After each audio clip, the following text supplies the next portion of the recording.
Okay, we're going. Hello, SHL. I am Rich, And I'm Akamai. and we're back again for episode 2 of the still unnamed podcast. We made it. And still no name. Nope, still no name. But that's fine. I'm not worried about it. I guess we talked about it last week, sort of, in so much as that we talked about we should come up with a name. Yeah, next time y'all submit questions, ask, put in a name suggestion. Yeah, that would be great, actually. We'll delegate. A few people that listen. Name suggestions, please. That would be wonderful. So, since we have a lot fewer questions this time, we're going to do a little more kind of what's going on around the league. And so, of course, the biggest thing this week was Leafs. Leafs is done GMing the Jets, which is pretty crazy. Longest tenured. Yep, since season 1, which is crazy. It's like, doesn't even make sense to me because I haven't been with the league long enough. I've only been with the league like 6 seasons. So to have... Yeah, trying to think about doing a thing for 30. Yeah, it's crazy. So yeah, respect. That's quite the feat. Yeah, mad props. Yeah, and looking at his his win numbers, like, I mean, obviously he's a Hall of Fame GM, and like there's no way anybody's going to come close to touching those numbers unless somebody sticks around that long. Yeah, I feel for the next Jets or not Jets person, whoever they become if they rebrand. Those are going to be some really big shoes to fill. Oh, for sure. And he's like a really well-respected guy from what I gather. I mean, like I said, I'm so new to the league. I don't really know him that well, other than he's the longtime GM and kind of one of the leaders of the league, kind of. Yep, one of the co-owners, well thought of, well liked, well respected. No, good dude. Yep, known as being. That's kind of like what the SHL ideally is built on. Yeah. So that's awesome. So I guess, and then now somebody needs to take over the Jets. And I've kind of looked at their roster, and there's nobody that, I mean, and this is, again, an inexperienced member, so take this with a grain of salt, but there's nobody that jumps out to me as being like, oh, the obvious choice on the current Jets roster. Like, oh, this guy should definitely step up, or this person is going to be the pick, or whatever. No, and that was something that Leafs actually said themselves, I believe, in the sort of like little mini retirement presser, was that some candidates had some candidates in mind, but just for one reason or another didn't quite work out.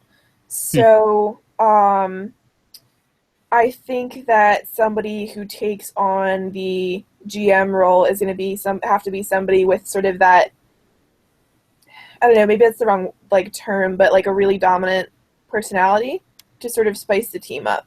And that may be included, a rebrand may be included under that umbrella too. So. Yeah, that's tricky though for a team like that that's so kind of storied and has such a history to. I mean, on one hand, kind of a rebirth for the team might be good, especially since the team's current identity is so closely associated with Leafs. Maybe a rebrand would be necessary or a good idea, or I don't know. But at the same time, a team with that kind of history, maybe you don't want to rebrand. I don't know. I don't know how you would approach that. I don't know what the right move is there. I have to say, for me, coming in as a rookie, as someone brand new to the league, because the team identity really is sort of, at least because of the logo and everything, it's a little bit tied to the actual Winnipeg Jets. So I think it would be interesting to have somebody move away from that. And I think there's been some, there are no shortage of ideas for rebrands. Whether they're strong rebrand ideas, I think that kind of depends on who really gets behind it and takes the helm and goes for it. but there have definitely been, like I know in other leagues, the GOMHL and VHL, I know they both have some really creative logo designs and some creative mascot ideas. Really, I think I lost track of this a little bit, but the point I had was coming into the league as a rookie, I I wasn't saying, oh my gosh, I want to go play for the Jets. They're a large, I don't want to say a large part, a good portion of their current membership um, is semi-active at best, not somebody who's on once a week or sort of a big personality in the league. They're just sort of the bland oatmeal of the league right now. They do consistently well. They're sort of a storied franchise, like you said, but they're not. I think sort of the passion's out of it, and I don't know if that's because Leafs kind of felt it was time to step down, or if like I don't know what the reason for that is, but I can tell you that coming in as a rookie, as a completely true rookie, brand new, fresh face to the league, the Jets, like based on personality alone, not a team I really knew anything about, so not a team I could have said I would have wanted to go play for. Yeah, I mean, they do have a bit of a reputation of being like a relatively quiet locker room. I don't want to say inactive because I don't think that's fair, but not being like the most active. So I don't know if there's any truth to that. Obviously, I'm just saying what I've heard. Yeah, never been there, can't say. Yep, exactly. I mean, maybe I'm 100% wrong, and their locker room is buzzing with activity, and they just don't deign to talk to the rest of us. Yeah. Which, okay, probably a good decision. I mean, they do have one of my favorite all-time members of the league in Jack Cross, even though he's kind of, is he inactive at this point, or is he just? I think so. I know at least from what Leafs had said, I'm pretty sure Jack Cross was one of the people he was thinking about handing the reins off to at one point. But he had not been quite ready to do that, and then after simming so much, doing so much of that work, I guess he sort of faded into the background of the league. Wasn't not in a position to take on a GM role. Yeah, I'm looking at it right now, actually, in Jack Cross. Last seen August 13th. No, Jack, come back. Cool. He's a good guy. Great simmer for the league. That's what I've heard. Yeah, I've never gotten the chance to meet him. I'm a million years young, but Yep, he popped into the Knights locker room from time to time and kind of like chimed in on things sim related when I was kind of talking about sim stuff in the locker room. I'd usually get input from him. That was nice. But that's good. Yeah, it's too bad. But I mean, obviously, I'm not really that surprised that simming for so long that he kind of maybe burned out a little bit. I don't know. Yeah. So yeah, that's kind of the biggest news I would say for the last week is Leafs. That's a big deal, especially the older members. I'm sure that's a real kind of like a league changing, or a real shock for a lot of the older members. But for me, I mean, that's I don't know, it's new enough to where it's like, oh, that's I don't have as long of a history with him, so I don't know. It doesn't impact me as greatly. So yeah, it's not a tremendously personal investment. No, I mean I can respect just because I never got to know him that well. Right, exactly. Yeah. That's about as far as it goes. So. Yep. So good luck, Leafs. Yep. Enjoy the continued time with your franchise. I assume maybe you'll go somewhere else for a change of pace. Yeah, no, that's interesting. I wonder. I mean, I'm sure he doesn't. Obviously, not right now, but and it'll be really interesting to find out who ends up with that spot. I have no idea, like, really who it's going to be or who's interested. Even I'm sure there's plenty of interested people, but as far as who Leafs wants to choose from the people that apply, that'll be really interesting. But I believe it is not Leafs' direct call, but it is HO's direct call. I believe that Leafs can have input, but it's HO. I think he left the decision to HO to talk about who they'd like to see fill in the spot. Okay, I just saw that he posted the application, so I assumed he'd be doing a big piece of it. Yeah, I would assume he'd definitely be involved, and I'm sure that HO will really consider his input in the decision. But I think it is the way of some of the other GM selections have gone too, in that it is league-wide, league open, and then HO has final call. So, Yeah. and I think that's a sort of a solid call, because you have, the people in HO are going to be the people working with the GMs. So, to some degree, I think it's like, if somebody's going to be a good fit with HO, that's usually means they're going to be even if they're not a particularly active GM, they'll be they'll do a good job in terms of their back office stuff. It'll be interesting, nonetheless. I imagine Leafs will have a certain amount of input, though. I have to think, anyway. Oh, yeah. Just given relationship with the team. And he's actually, I was looking at the application, he says, please PM application to Leafs forever. So I wonder I think, how much I of it... think he's still technically part right. of HO, isn't he? So... yes. Yeah, he's still listed as commissioner, so I'd imagine, yeah. Yeah. So, yeah. Huh. So it is his call, never mind. Kind of weird, yeah. So it will be a big part of it. I don't know, whatever. We'll see. We'll see how that works out anyway. So let's, I guess that's good enough for now. We can move on to another topic here. Let's talk about the other, this isn't as big a news, but it is kind of news. And this is from a little bit further back than a week, maybe? Or, no, I lost it. Come back. God, did I close it? I know I just clicked away from it. This is from a little over a week ago, actually. A week and a half almost.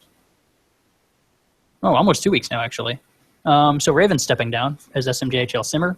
Oh, yeah. No, that I could have told you. Yeah. The hour. Oh, my God, my heart is scratched. Yeah, it's kind of a bummer. I mean, it's a tough job, and, it is. I'd rather see people... Yeah. I guess I'd rather see a high turnaround in the Simmer slot than have somebody like Jack Cross, who's like such a bastion of the community, go inactive because they can't keep up with it. Yeah, and that's a real bummer. Like having Jack did both leagues at once, and I can't. That's. No, thank you. Yeah, I'm sure it was so much work. I can't even. But anyway, so yeah, Raven's stepping down, which the timing's a little odd and unfortunate, but because we're having the turnover here between the regular season and the playoffs, so it's kind of weird. But anyway, 4-4 is the new SMJHL Simmer, and he's starting now, basically. So for playoffs. Yep. So. Welcome, 4-4. Yep. Congrats on that, I guess. Yeah. Congrats on one of the hardest jobs in the league. Yeah. I hope you enjoy it. I kind of would like to try it, but I don't know. The amount of work, I don't know. I don't know if I would. I think I considered applying for it, but I thought about it. I said, you know what, the amount of, even though to some degree you make your own simming schedule in that sense, the amount of back work time, it's definitely several hours a week. I think Raven had said at one point it was at least 1 to 2 hours a day, depending on who changes what lines. Yeah. But between the all the hosting duties and stuff like that, I think about an hour a day, and then much longer when you're pulling in all the updates weekly. Yeah. I thought about it, and then I kind of thought, well, first of all, I'm a lot shorter on time than I used to be, and I'd have to give up my other current responsibilities, which I actually kind of like. I wouldn't want to have to shuffle my schedule and do all this other stuff, and then also have to, force PB and Dangles to try to find people to replace me on updating and banking. It would be a mess. So I didn't even want to try to apply. Yeah, I'm there too. I like what I'm doing for the updating and for the PT for the most part. And then I also have some things I'm doing. I have some like volunteer stuff I'm doing for the rookie committee, and then I have some very limited scope other like awards committee stuff like that. So I have some other I do. I feel like I already do plenty in that sentence, and I have it down to sort of a science in that sense of when everything is going to be due. I will say that definitely before we did the grading changeover for the PT team, this schedule was very manageable. The amount of work that you could expect was very manageable. So, and the updating, even if, like, let's say, we talked about this a little bit last week, that the updating sort of flexes depending on who's in and who's invested in keeping it up. But the updating in that sense is a finite window because you really never start before Sunday unless you have something going on and you volunteer to start before Sunday. Yeah. And you sort of try to avoid that because you'd like to give everybody that 1 or 2 extra days to get stuff in. But it's a finite window. It's Sunday through Monday, maybe some extra responsibilities on Tuesday if you if somebody notes that there's a mistake or you have some changes to make them for people. Maybe you have somebody's player page was really wonky and you have to take a look at it. But it's finite. There's only so much of a time suck it can be. Whereas simming, I feel like it has the potential to be longer than that. And maybe it's wrong. Maybe it's fairly static and limited in scope. But and this is part of the other thing I found interesting is I was asking Raven some questions just based on I was asking Raven some earlier when I was thinking about applying myself, and I was asking about some just out of curiosity the past couple days. And I had actually not realized that the sim settings for how to sim what you sim are not codified. They're to some degree at the discretion of the simmer, and I'm sure that on the one hand, with the amount of like training they receive from past simmers, I'm sure when the job changes hands, your past simmer sort of notes their preferred settings. But I think I think it's sort of tough too, and I think that's part of why the timing is a little tricky. Are actually allowed considerable leeway in what they sim when they sim. So as long as it's consistent, you can, and not sort of out of the realm of the things the league has done before, you do have some flexibility to play with the settings. Now, that being said, I don't have a copy of the sim, so I don't know to what degree that changes. But everything else I've run like that with specialized software usually has some sort of very basic how-to guide, and maybe that exists. But the way it was framed, at least from the job description, was that it was all sort of tribal knowledge, and you'd be learning it on the fly from the previous simmer.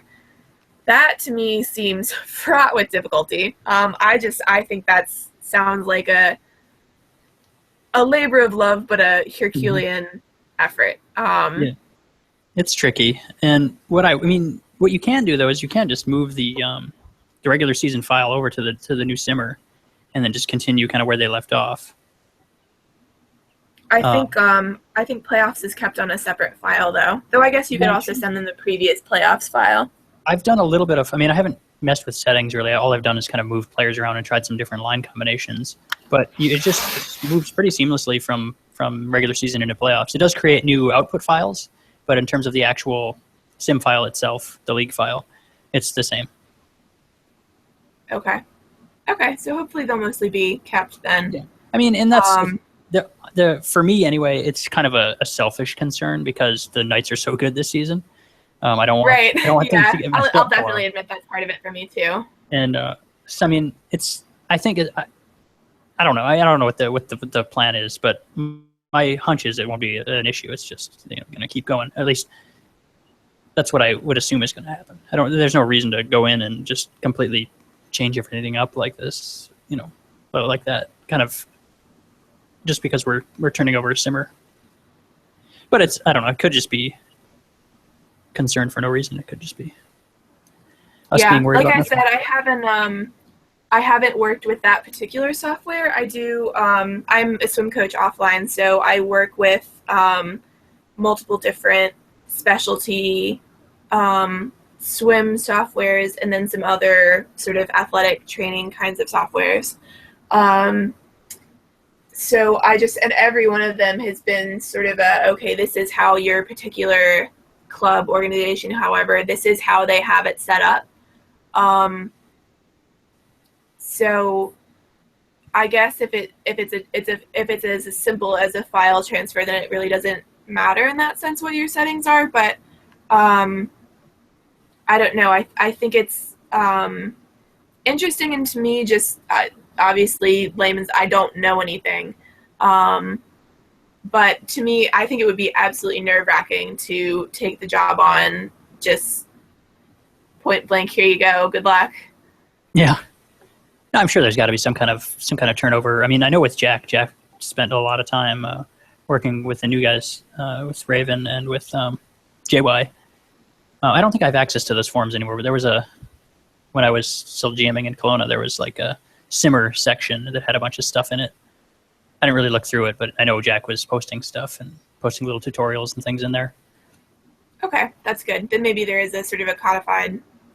Yeah, I mean, as much as there can be for something like that. I know with the Simon T stuff, a lot of the English is kind of wonky because he's, I think he speaks French, I guess. I don't know. I guess he's French Canadian. I don't know.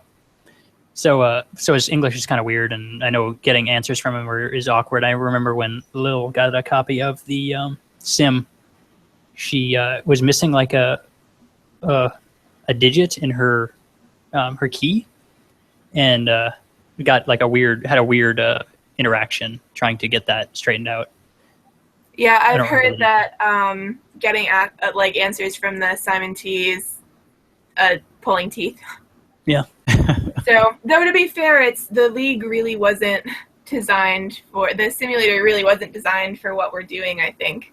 I mean, sort of not. I don't know. It's right. I think we've changed the league to adapt more to fit what the simulator is expecting. So in that sense, it is. Yeah. But I do think it's sort of interesting that it's definitely not sort of your common, and that's one of the attractions of it. If it really isn't your common fantasy hockey setup. That's one of the draws of the league, I think. But so I don't know. Good luck 4-4. Yeah, glad I'm not the man for the job. Yeah, it's a tricky job, but I'm glad there's somebody that wants it, because that's what we need. Yes, please be patient with updaters. We love you. We especially love you when you're patient with us. Yep, and don't settle for what JY settles for. Make the updaters do their jobs. That too. Don't be JY. Don't be too nice, but don't be mean either. Be perfect. It's tricky. I know you're not a knight, so. Yeah, it's tough to be perfect when you aren't on the team. Yeah. Okay, so let's. That was good enough. Let's move on.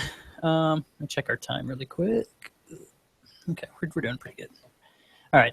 Next, this is a small thing. This is kind of a me thing, as far as news and things that have happened recently. But Sabres fan is back. Kind of surprisingly to me, I was not expecting him to come back after the way he went out. But he created a character player this on the 25th, so a couple days ago. So he joined in, I want to say it was S26 or S27. I forget exactly. I think he was maybe an S27 draftee, so he would have joined in S26 as a free agent at the time. And he was, in my opinion, he looked like he was going to be a great member, a really great player. I really wanted him on Kelowna. I wasn't a GM at the time, and we missed out on him because Jedi was not as active as I was, and I wasn't empowered to offer him a contract. So we missed, and he ended up in Montreal, and he was a pretty decent player there. And then I forget which season it was, but there was a disciplinary action against somebody, and I forget the details exactly. But Sabres fan was upset, and not happy with the decision, and he retired as player and quit. And there was kind of a little bit of a, I mean, it wasn't like a big deal, but it was, he made a little bit of a scene, I would say. And he kind of was hanging out in the Montreal play-by-play threads that season in the playoffs and trolling a little bit and being a little bit obnoxious. And it was just kind of a weird situation. So I was surprised to see him back. But yeah, he's back. He's got a new player. He signed with Halifax. He made a wing, and his strengths and weaknesses are really nice. I'm excited to see if he will stick with it this time and be the player that I thought he could be. But that's not really much to say there. I found it interesting, and I think other people will kind of find it interesting as well. I'm curious to find out if teams will be hesitant in drafting him, or if he will have the kind of stock that he could have and be a high draft pick in the SMJHL draft and also the SHL draft. But given his history, I don't know, it could go either way, I think. So that's just something I wanted to touch on really quick because I thought it was weird. Yep. I think it's interesting the players that Halifax has brought on.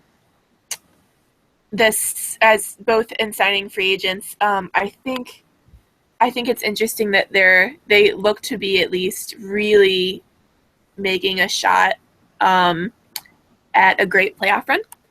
So I will be excited to see if everything works out. I feel like they have a lot of active people, and they're really trying to recruit and build the franchise up. So I think it'll be interesting to see where the team goes. I definitely, I have some history in Halifax just because I know that they were sort of one of the first teams who reached out to me in the league and made me feel welcome. Yeah, I think I talked about a little bit about that last time, but they were the first ones to send me a PM. So I have a little. If Kelowna can't win, I have to say I always love Montreal, of course, but I really would like to see Halifax do well. I think they should. I think they're set up to have a good run at it. So good luck. They actually have not had that good of a season. No, which I think is interesting too. Yeah, I was looking at that because I was like, I wonder how they did, because I honestly don't pay that close attention to teams other than Kelowna, because why?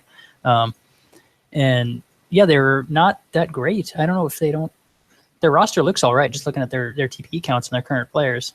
And of course, right now, Sabres fan coming in, he's just a temporary for the playoffs. But they were actually last in the East. Right. And I mean, I update for them, and it feels like they still have a ton of active players. And I don't know if that's just a playoff push thing or if that's but it feels like they've consistently had people active and updating all season. I don't know if it'll pay off this season, but I feel like they should be set up to do well in the future. Yeah, I looked at the roster right now, and they actually have some really good players on top of the pretty big draft class they had this season, which it looks like they've got quite a few actives there as well. So yeah, it's surprising they're as low as they are, because their roster looks similar to what I think Kelowna's probably looks like in terms of veterans and rookies and TPE counts.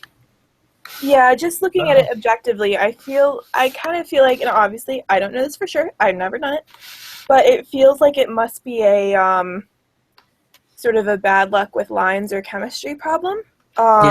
Because I feel like they have the talent and just are sort of struggling to put it all together.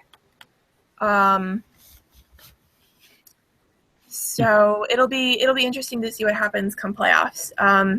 Maybe they'll pull a Prince George and just shock everyone and vault into the top. That'd be hilarious. Not as hilarious if they knock Kelowna out in the finals. But other than that, yeah, and we can talk a little bit more about that. Actually, we're kind of towards the end of the topics I had wanted to talk about prior to getting into playoffs, so we can move on to playoffs and just start kind of go right into it from here, since we're already kind of talking about it. Yep. So yeah, let's start SMJHL because that's what we were talking about. Playoffs. Regular season's over. Kelowna's the best, obviously. But so yeah, as far as standings go in the West, in order, we've got the Kelowna Knights, the Vancouver Whalers, Prince George Firebirds, and the Colorado Mammoths. In the East, in order, Detroit Falcons, St. Louis Scarecrows, Montreal Militia, Halifax Raiders. So our first round matchups are going to be the Kelowna Knights versus Colorado Mammoths, the Vancouver Whalers versus the Prince George Firebirds, the Detroit Falcons versus the Halifax Raiders, and the St. Louis Scarecrows versus the Montreal Militia. SMJHL is a little weird because it's a little trickier to predict the matchups because the league is strange just by nature of everybody being kind of close together in terms of TPE count and skill level. Even if one team is very much better than the other in the regular season, upsets are very possible. However, for our first round matchup with Kelowna against Colorado, I can't really see Colorado winning. Of course they could. There's always that possibility, but the disparity in regular season performance is pretty significant. I also think the disparity in terms of the activeness of the players on the roster and the activeness of the coaching team also makes a difference there. Yeah, for sure. Colorado's got an okay team. I mean, they're not awful, but yeah, I don't. Next year, Colorado. I don't know what happened. They brought in so many free agents last season. I don't know if they just stopped updating or went inactive or what the deal was, but they looked like they were in a position to have a really strong season this season because of all those free agents. I kind of thought that was the case. I thought they'd be tough this season, but they were like one of the few teams below 50%. One of two teams actually below 50%, them in Halifax. Yeah, it's kind of an interesting rivalry with Kelowna because they really have a sort of recent history of giving each other trouble at unexpected moments. So I think Kelowna has really got them this time, and I say that not just as a homer. I also say that as just someone who's been attempting at least to keep an eye, pay attention. And just from the way the Sims have, I feel like there isn't much of a shot of them passing. I don't see that happening. Yeah, it seems super unlikely, but who knows with the playoffs? Things can get weird. I mean, last season we really shouldn't have lost to Vancouver either, but we had two. Don't bring that up. Don't bring that up. I know. It's so awful. I can't. Don't do it. Don't do it. I can't. It was tough. Anyway, so you can't. I mean, sometimes your goalie just has bad games. It's the reality. So, so our other matchup in the West is going to be Vancouver and Prince George. Now that is the matchup of what the heck are we doing? I mean, they're actually pretty close in terms of. Well, I guess Vancouver scored a decent amount more goals, but in terms of goals against, they're both about the same. The records aren't that far off, although Prince George has a lot more overtime losses. Yeah, I think this is another one where Vancouver's got the edge, but if you're going to go for a sleeper team at all in the playoffs, Prince George is your sleeper. And I say that partially because Prince George is always the sleeper, and then gets knocked out before the finals. Or in the finals sometimes. But I also think, although I say that, I think Vancouver actually has a fairly strong roster of some really dedicated rookies. I know the Vancouver has a lot of active alums and some really, I sort of think of them as the anti-Knights. They have a similar philosophy, I think, in keeping their players very active and invested in the league. And they have a lot of alums who are still really, really passionate about the team. So I feel like, I think just for myself, I don't see an upset here. If you need to pick a sleeper team, Prince George would probably be a pretty good one, but I still see Vancouver as pulling out the series win. And I think it'll be fairly decisive. I think it'll be probably a 5-game or a 6-game series. Yeah, I don't know. It's so hard to tell. Vancouver's roster doesn't. They traded for Stamkos Jr., which I'm not exactly sure. I guess it was probably intended for playoff push, which I don't know. I don't know if it was a great move. I don't know if they needed to make it. I don't remember what they paid for it, but I wonder if they did enough for their roster. I don't know. Their roster looks okay. They have some really high rookies, actually. They do, and I also wonder if I wonder if that was like a like personality and team building trade as much as anything else. He came from Colorado. I feel like he's a fairly well-liked member by the Vancouver squad, by the alum squad. So I wonder if that was a sort of maybe not a necessary trade, but something they did for the health of the locker room, maybe more than for the health of the team overall. You don't just make a trade on that. Obviously, he's a good player with strong TV too. But I do wonder if he was a pickup as much on his presence as his on-ice stats. Could be. Very well could be. I don't know. It's but yeah, I would have to say I would take Vancouver in that matchup. I don't know, not really based off anything other than regular season they were slightly better, but that sets up the classic matchup of Vancouver and Kelowna in the West Finals, which would be exciting as always. I don't know if my heart can take it. Yeah, I know. It's losing to them is so devastating, but at the same time, beating them is so satisfying. Yep, it's that double-edged sword. Yeah. All right, so let's the East, which I know a lot less about. However, I do know a little bit about Detroit. So the first matchup, number 1 versus number 4, is going to be Detroit and Halifax. And Detroit was actually really good this season. I feel like they cooled off a little bit at the end because I'm looking at their goal differential, and it's only at 21, and I'm pretty sure it was higher than that earlier on in the season. I'm pretty sure they were scoring a ton of goals early in the season. I feel like they cooled off. They did, and as your Detroit updater, I can give you that info. I update for both Detroit and Halifax, actually, so that's kind of a fun matchup just for me personally.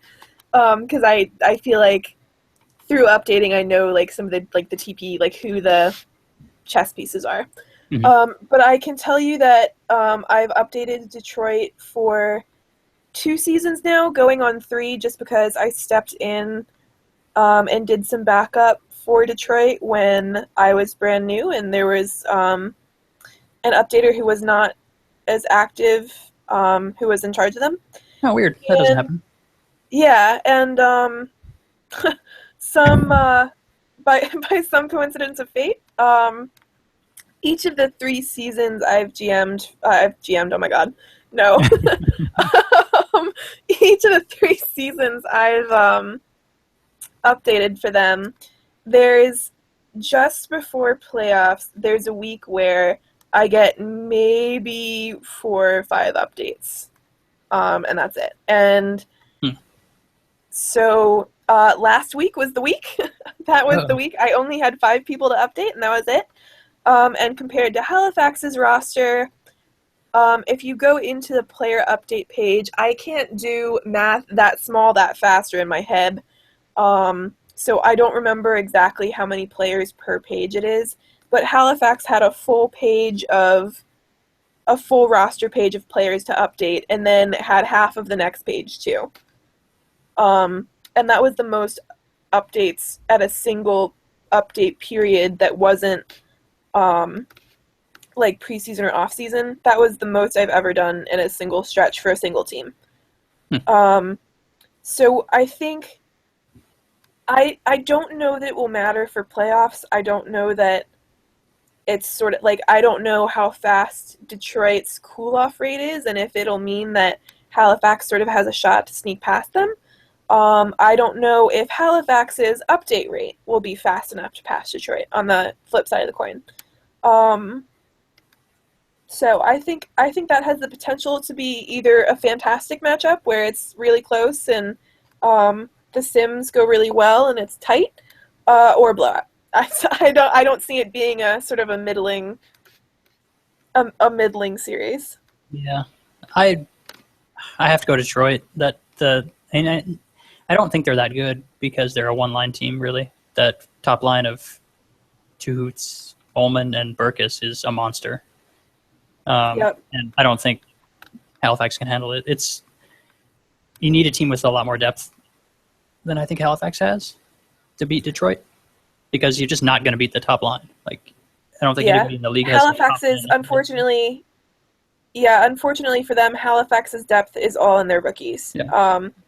They have a couple alums, but I feel like Halifax sort of operates on a very similar philosophy to Kelowna, where we feel that the role of your juniors team is to prepare you for being a stud with seniors.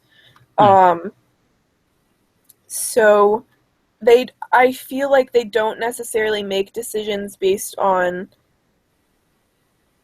like call-ups or sundowns or anything. I feel like they make decisions based around more of the players' wants than the team's needs in particular. So I think there were probably some players they could have kept down just to bolster their squad a little bit, maybe make a bigger push. But I think they chose not to do that for player interests, which I respect the hell out of. I think that's a great call. But some people feel the other way. I think some people would say, you know what, I would prefer to be where I'm needed, and if that means I get my seniors call up later, so what? So it just depends there, I think. Yeah, it's very. I mean, the philosophy is. I don't think there's a wrong answer or a wrong way to do it. It's just different. And I'm the wrong person to talk about this anyway, since I opted not to get called up. And my situation was weird. So anyway, so that matchup I think is not super interesting. I think Detroit takes it pretty easy. They're a good team even if they are cooling off. They're actually 4-5-1 in their last 10, which is not a great sign. But the Raiders are just not that good of a team right now. So. See him as a second round out, maybe. What? No, I think Detroit. I think they're still the class of the East. I think they'll still take the East probably. St. Louis is actually pretty good, but they're not like coming on strong. They're just kind of right there behind Detroit. No, they had that great crop of rookies, some of whom are now a lot like seniors and alums, and then sort of didn't have as strong a pick list, I think. No. So they've sort of tailed off. I think, again, so the next matchup, we'll talk about this, St. Louis and Montreal Militia. This is actually an interesting matchup simply because Montreal was kind of the dumpster team for most of the season. But they have picked it up quite a bit. That's the thing, though. They're Montreal. Yeah, I don't know what they changed, but they're on a 4-game win streak. They're 7-2-1 in their last 10. They were the last in the East, like pretty much all season long, or I don't know, all season. I didn't pay attention that much, but I know I checked a few times, and they were in the bottom. I think most of the season, not most of the season. I keep saying most. Some of the season. The times I checked, I'm pretty sure I saw them down there. I know that their roster initially was really hurt by some call-ups. Mm-hmm. They had some pretty significant capped players who did get their seniors call-ups. Yeah. I mean, they lost their goalie, which is a big blow to any team. Right.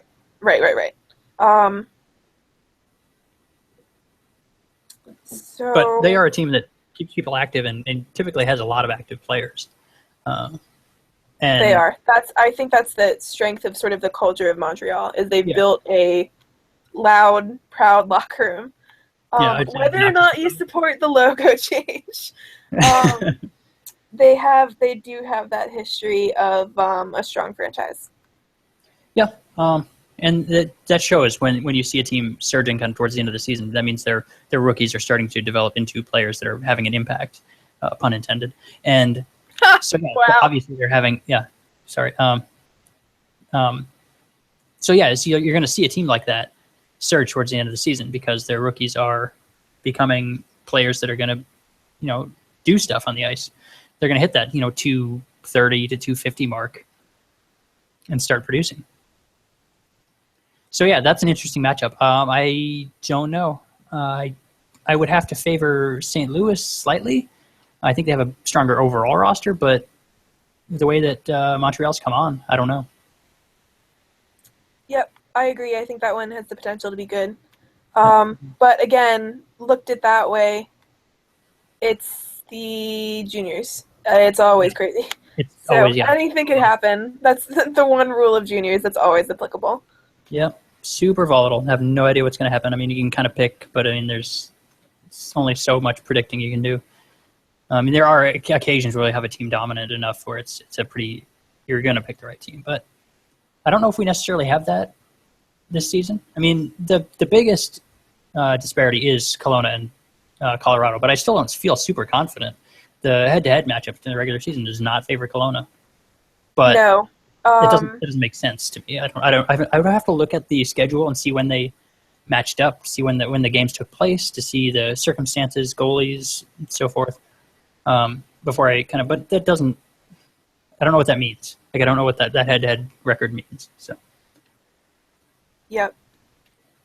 So I guess that's our first round in the SMJHL. Do you have anything else you wanted to talk about there? Or you feeling pretty good about that? No, I feel good. Again, just being the homer I am, I really like Kelowna's chances. I think that I have a little more optimism. And I know it doesn't work this way, but I feel like the Sim owes us one after what happened with Vancouver. Yeah, you would hope so. The roster is looking really good. When you have our 4 leading scorers, and actually, we'll go our 5 because we have a lot of depth. We have a lot of players that are scoring a lot of points. But our 2 leading scorers are both free agents that I signed. Just wanted to say that. Yeah, Rich. We have Kasparek, who is Boomcheck, and T-Wills, Trevor Wilson, both rookies, and both scoring a ton of points. Trevor Wilson has 22 goals, which is crazy. And Kasparek, Boomcheck, has 48 points as a rookie, which is pretty nuts. He mentioned in Discord it might be a record for a rookie. I don't know. I don't know if he actually looked it up, but 48 points as a rookie is pretty crazy. And a rookie defenseman even. So it feels good that he came to us knowing his situation, that he had done some scouting and stuff like that. So I enjoy that he is now part of Kelowna. Yeah. And of course, I love Wilson too. Wilson's been good. All our people have been really good in the Discord and stuff like that. So it's been nice. Yeah, I feel so spoiled by how active the Discord is. You pretty reliably at any time of day can come on and somebody will be there. So the the Kelowna Drunks should just rename us now. Rebrand time. There's 8 people in there right now, including you and I. So pretty good. Pretty happy with that. So yeah, there we go. I guess we can wrap up this and move on to the SHL. 1 second. Okay. We're actually looking really good on time right now. Awesome. Okay. Oh, SHL. There we go. So let's go to the West, which is a conference that I'm much less familiar with because I don't really pay that much attention to anything outside of New England. So I'll be totally honest also. The only thing I know about the Western Conference is that coming from the Western Conference in juniors to suddenly being a part of the Eastern Conference, I keep wandering into the wrong bank by accident. I keep wandering in the wrong thread and being like, wait, I don't know any of these people. Who are you? Then I realize I'm in the wrong transaction thread, and then it's all downhill from there. yeah, no. Every time I'm about to do a withdrawal, I have to double check to see which conference I'm in before I go in because I forget every time. But anyway, let's okay, so the West. We got, of course, Calgary in first because they're ridiculous. They're very good. We got Edmonton in second, followed by Texas Renegades and Seattle Riot. So the first two matchups are going to be Calgary and Seattle, and then Edmonton and Texas. Both of these matchups do not look good for the underdog. Calgary is still a monster from last season. Edmonton is still very good. They're both actually number one and number two in the league in terms of points this season at 72 and 70. Calgary being first, Edmonton being second. They both have extremely high goal differentials. Calgary's got 55, Edmonton's got 48. So I can't imagine that the underdogs will win in this scenario. Calgary's facing Seattle, and they're not bad, but their goal differential is only 9.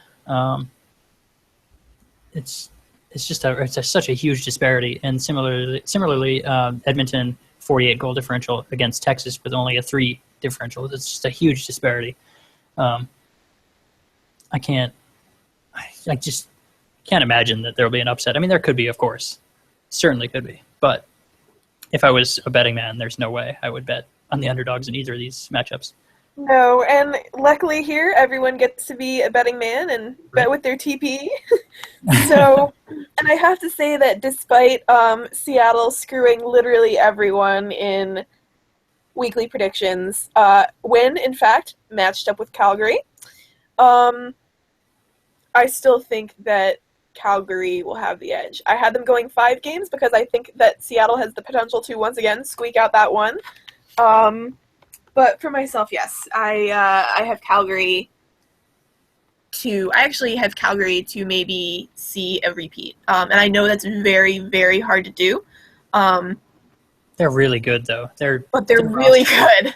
Their roster is really good, and that's again, they're not just good like you've got Minnesota, who's got a really, really strong, like kind of a small core of players. Calgary's got a lot of depth too. Calgary's got good players kind of throughout the entire roster. And they have the best mascot, hands down. I don't like their the cartoon dragon. Yeah, I don't like that. I mean, I like the idea of a dragon. I just don't like the Yes, I similarly love the concept on execution. But regardless of that, I did all those little update buttons and such. Calgary's was my favorite.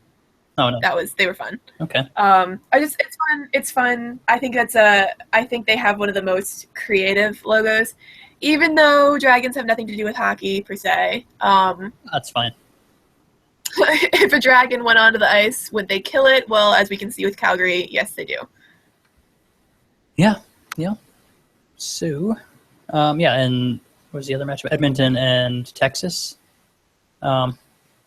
Edmonton's very, very good. They're not I don't think quite as deep as Calgary, but they're just a really, really good team. And Edmonton also has similarly very keen coaching.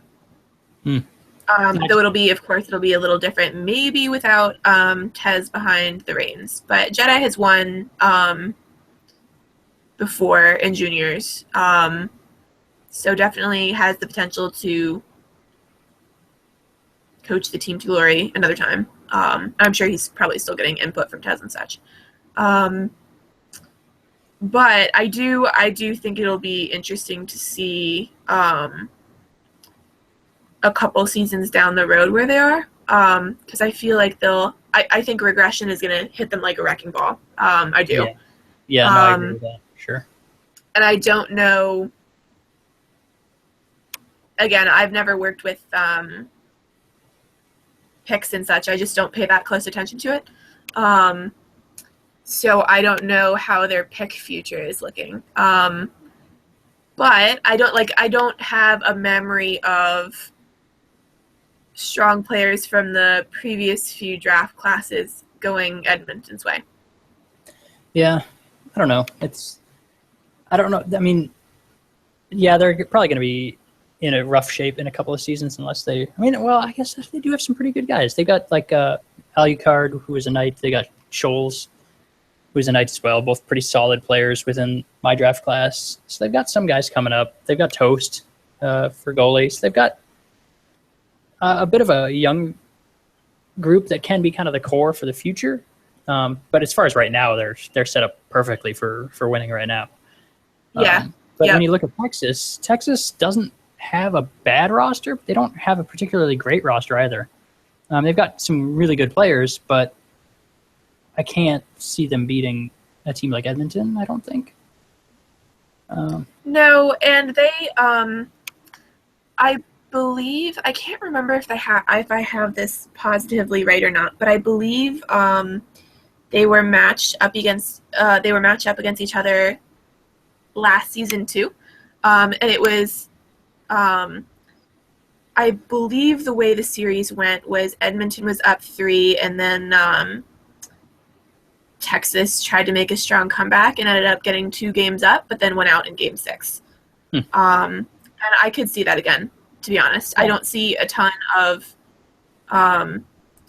extremely significant roster changes. There have been a couple shakeups, but in terms of just looking at the strength of the 2 cores, I think that Edmonton has kind of got Texas's number there. I don't really see that as being a huge factor.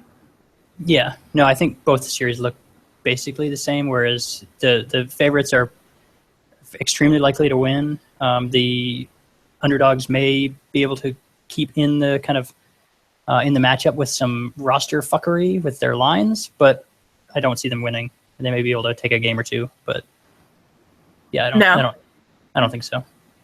Yeah. Of course, this is the SHL. Anything is possible. Yeah. Should be our tagline. There can always be an upset. It's just, yeah. If I'm predicting, there's no way I'm picking the underdogs. Let's move on to the East, because I think that one's the East is a little more interesting, because you got teams like Manhattan and New England, which are kind of oddball wild card kind of teams. Oh yeah, that should be a great matchup. And I say this actually. I think, of course, in my heart, I would be crushed if New England did not prevail. But I thought we were against. No, did I yeah, get this wrong? yeah. No, I was just mentioning those two because they're the 2 standouts as being kind of like weird. Oh yeah. Okay, good. And, because the way the Eastern Conference shook out is a little goofy. So obviously Minnesota was first. Minnesota had a very, very strong season. They were just slightly behind Edmonton, 69 points to Edmonton 70. So right there. So the Chiefs are looking really good. I think a lot of offense. They scored the most points in the league, I believe. Most goals for. So yeah, they can put up a lot of points. Goals against is all right. So they had a quite high differential there. Next, we've got West Kendall, who is just a strong team kind of all around. Veterans and young players. They're constantly kind of rotating players up. I think they're doing it right. They may not be the dominant team, but they're always going to kind of be contenders. Then next is the weird, where things start to get weird. Manhattan, who was kind of a dumpster team last year. And now, of course, they're third in the Eastern Conference. Their goal differential is kind of not great, but yeah, they got the wins. So, and they did that with kind of a little bit of a weird strategy, and not really any players. Like they've got a handful of decent players, but no real depth. And then there's us, New England. We managed to get hot at the right time and kind of jump ahead of Toronto, fortunately, for that 4th spot. And the reason we're kind of a weird circumstance is because we have a pretty high goal differential for our position, or for 4th in the conference. We've got 26 goal differential, which is pretty high for being as low in the standings as we are. Yeah, I'm going to echo what I said about us before last week. I still think we're 2 seasons out from glory. My heart says I really hope we sneak past the Chiefs for some weird freak snowstorm stroke of luck miracle and make it to the second round. But do I see it happening? I'm not sure. And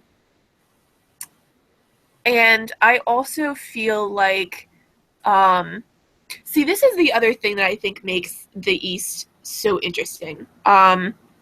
Minnesota last year was slated to do really well, and Seattle was slated to do really well.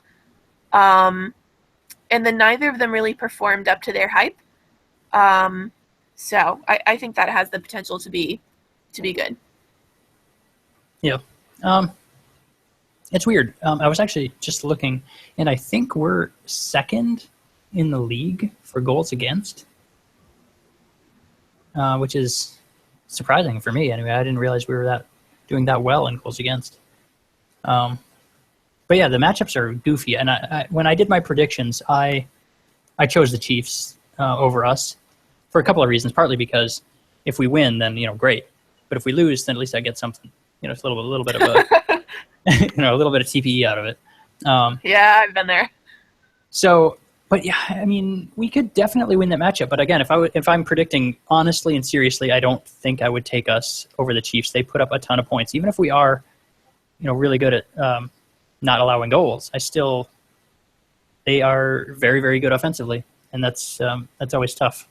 Especially for a team that doesn't have a lot of depth at defense, which we do not. No, I definitely went the heart and not head round on that one. I put us to win, but I put us as going out next round. So I feel the opposite. I always feel very superstitious. Like the sim will know if I root against us. The sim ascension.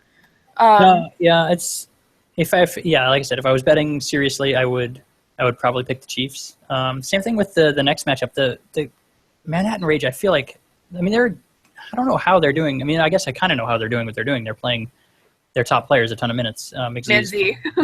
Yeah, a ridiculous amount of minutes. And I know that's maybe a little bit of a sore subject around the league, especially because McZ is McZ and people aren't too keen on him and his personality. But I love McZ. I don't know. I find him pretty obnoxious.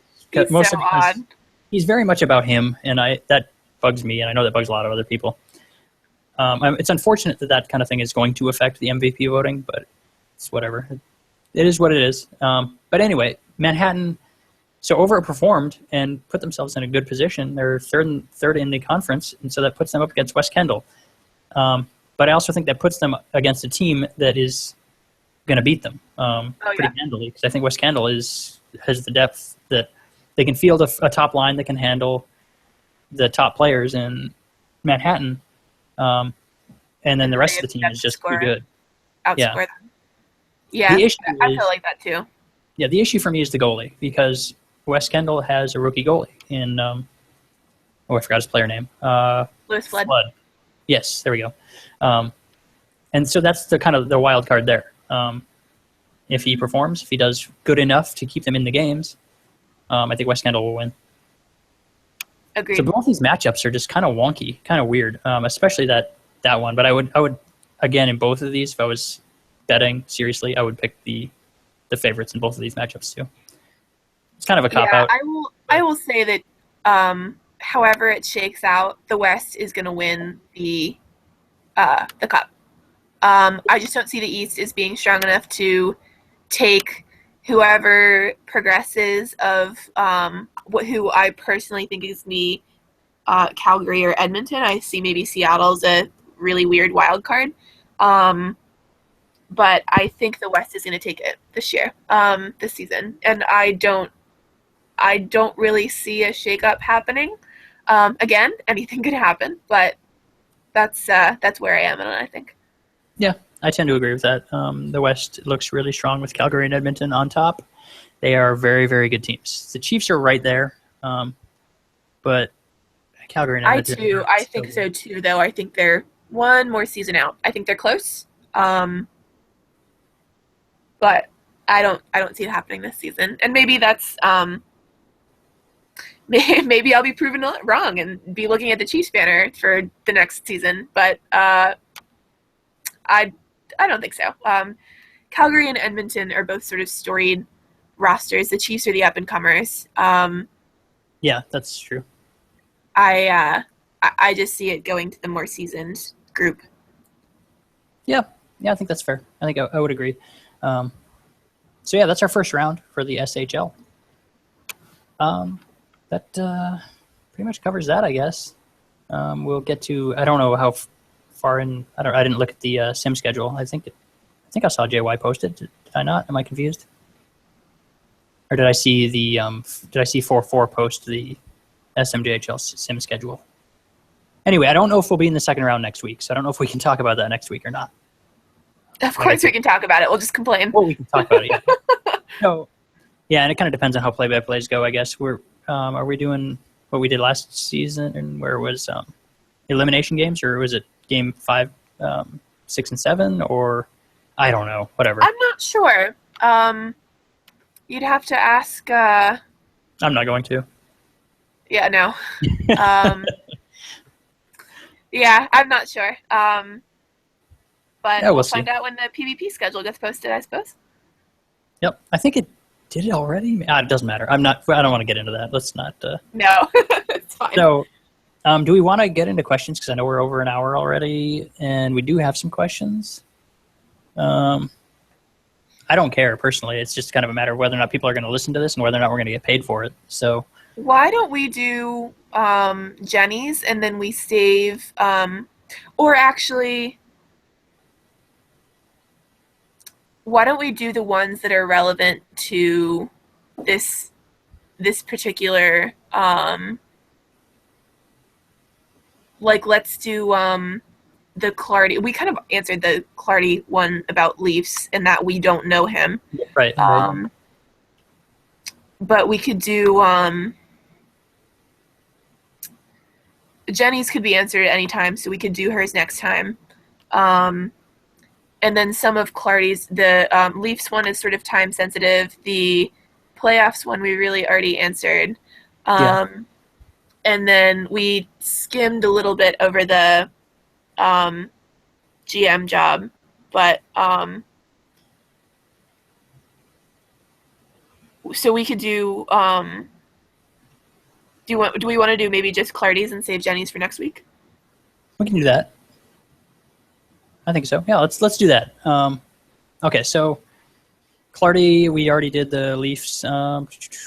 We guessed it. I don't think this is a podcast that's really guest worthy or would make any sense to guest on. I mean, a single person podcast makes sense, but a 2-person podcast, we're already using a format that with the Google Hangouts where if one person's speaking, the other person gets kind of muted, so it's wonky. So no, we can't make this happen. Sorry, Clardy. Sorry, Clardy. Apparently that's a no. So I am very happy to not be running it, so I will absolutely defer to Rich on that one. I mean, maybe, but it's just, and see, that's me. It would be a down the road thing. We're new. Yeah, and that's just me being kind of nice and not wanting to say no, really, even though the answer really is kind of no. But a soft no. Yeah, it's a soft New England sort of no. Yeah, it's definitely soft no. So I guess take that however you want. Where do we think New England will draft? And we kind of talked about this before the podcast, but I think we both kind of think defense. Yeah, but I think we should also kind of save that for next week, because we'll have more of an idea of where we may or may not be in terms of picks and such. Yeah, that's a good idea. We can probably expand on that a little more, because at this point it's pretty... it's up in the air still. Yeah, poorly formed thought. It's more like, oh, maybe this. But we have no idea because the draft has no form at this point, really, except for the, maybe the first sort of 6 picks, but not really. Or is it 6? I don't know. Whatever. So I guess that puts us at how far do you think the Wolfpack will win the playoffs? And we kind of answered that a little bit, but not in any depth. But for me, it's if I'm betting seriously, I'm saying out in the first round. If I'm betting with my heart, all the way, obviously. Yes, I have to say, if I'm betting with my head, first round out. If I'm betting with my head and my heart, please Wolfpack, second round out. And if I am just completely going off the rails, then Wolfpack 8 cups forever. I mean, we've got a decent team. We've got our lines a little bit more figured out. We definitely came on very, very strong at the end of the season. So I think we've got kind of a formula figured out for our team a little bit, maybe. So it's possible we could be a threat. And I really hope we are, but we'll see. But do we see it happening? No. Yeah. I don't know. I think it's premature. And if we do make it past the first round, I would definitely not pick us for the cup. No. If we, by some miracle, if everyone else's players went out for beer instead of playing the game, then we would win the cup, and I would hoist it forever in my mind and cry. I would totally take a default win, 100%. Oh yeah. Hey, we all went out for beer. We're not playing today. So yeah, there you go. Yeah. Not a real great answer, not a real clear answer, but then again, it's kind of a weird question. It's tough to predict, and yeah, it's kind of a 2 answers because yeah. Anyway, we'll move on. Last question then. Does anyone from New England, including you two, want the new GM job? I do not. And this was the circumstances that led me to being a GM in Kelowna were a little weird. At the time, when my time in Kelowna, I had talked to Ballerstorm about this a handful of times, and he had asked me more than once if I ever wanted to be a GM, and my answer was always no. I had no intention of being a GM. I didn't really want to put in the work. I didn't really want to do everything that's involved. I didn't think I had the personality for it. I didn't think I was the right person. And so what happened in Kelowna was when Jedi stepped down, kind of in my eyes, the obvious choice for the new GM was going to be Ballerstorm. But in the previous season, he took the Montreal job. So this left us kind of in a weird spot where I didn't know who the new GM might be. And I didn't want to be the GM. I still didn't want to be the GM. But then Lil got the job. And I saw this kind of spot where I could fit in with a skill set that I had that I think she maybe didn't have. And I could be valuable in a way that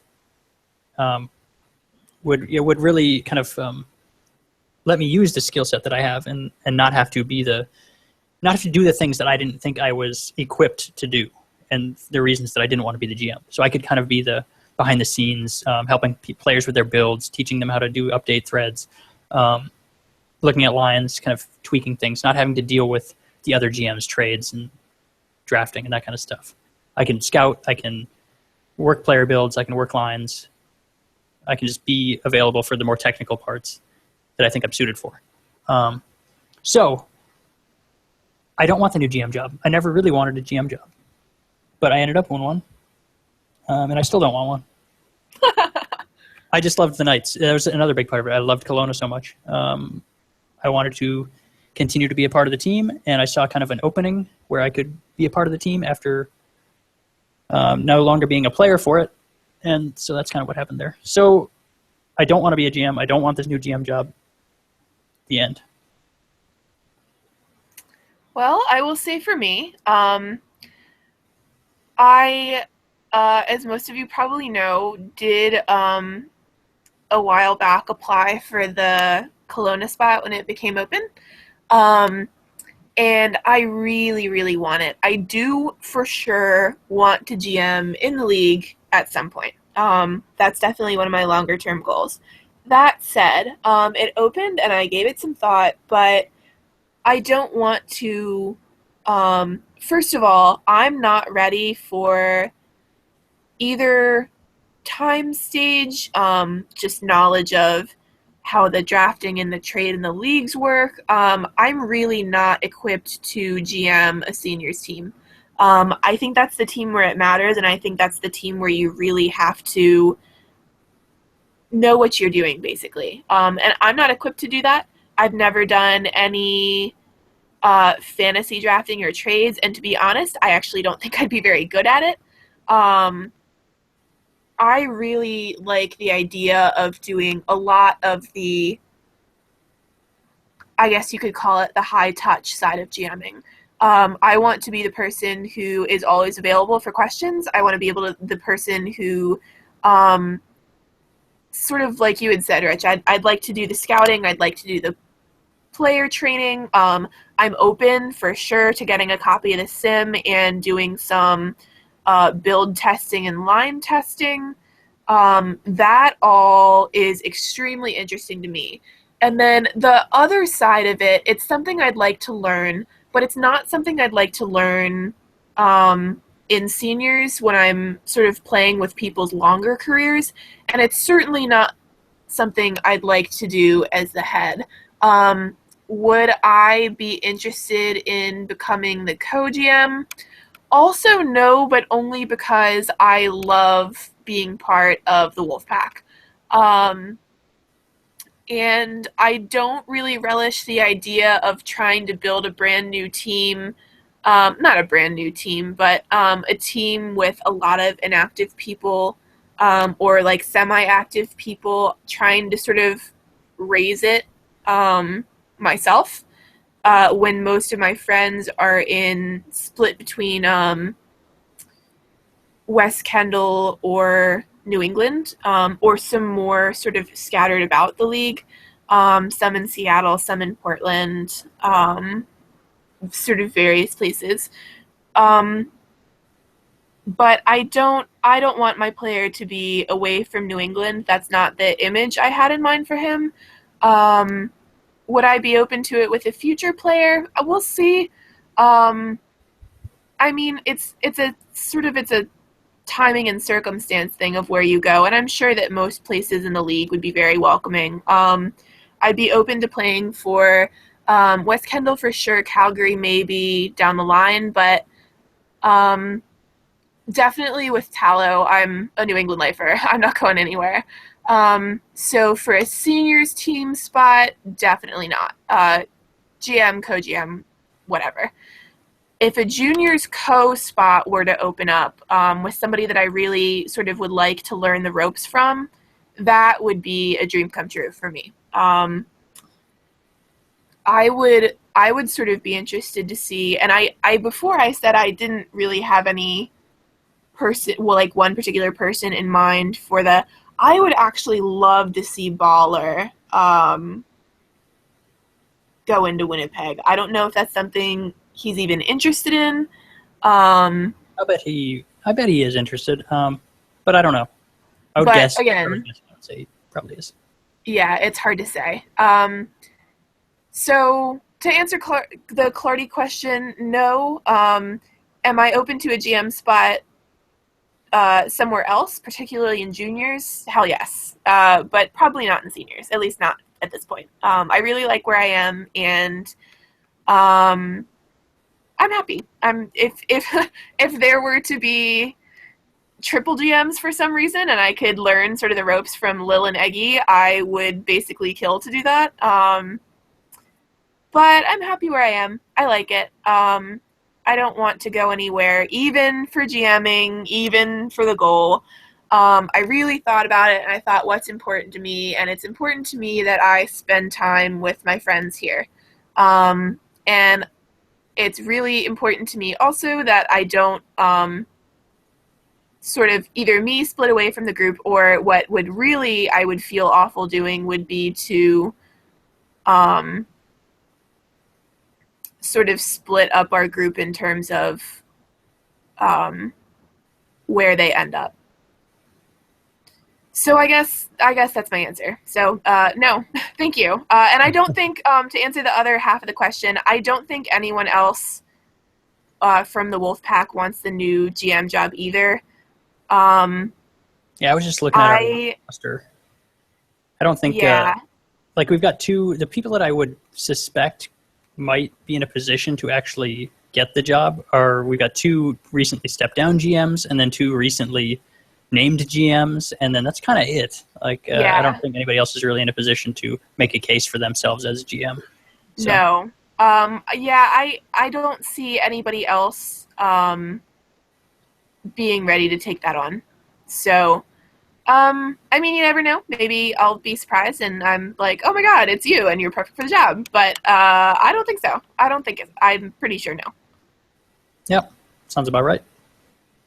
So it's the end of his questions then. Are we going to call that good then? I think that's a wrap. I think we're well past an hour at this point. We're about an hour and 20, so we're good. There I go again, getting chatty. Fine, it works out really good. So really well, I guess, actually.